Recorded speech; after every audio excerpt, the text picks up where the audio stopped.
Back in 1923, a British lord dies, and suddenly everyone's asking, can a 3,000-year-old curse actually kill you? So the moment Lord Carnarvon died, three wild things happened at once, on two different continents. Spooky, right? And this was the warning supposedly carved at the entrance, a chilling prophecy that, well, seemed to come true. But let's back up a bit. Before all the death, this story started with an absolutely incredible discovery. See, archaeologist Howard Carter was about to give up. His money was gone. Then, his team found a single step. Lord Carnarvon, waiting outside, nervously asked, "Can you see anything?" Carter's answer became legendary. And what he saw was mind-blowing. The tomb was perfect, filled with objects untouched for 3,000 years. But as the news got out, so did some really weird stories. And the first victim wasn't human.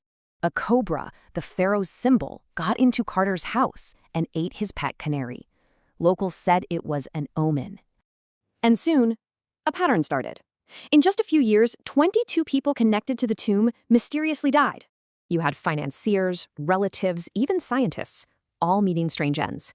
The media, of course, went absolutely nuts. Then came the so-called proof, a link between the dead lord and the mummy that you just couldn't ignore. Okay, so the curse seems legit, right? But what if this whole incredible story was actually built on a lie? Let's start with that famous warning. Yeah, that never existed. A reporter literally just made it up for a good story.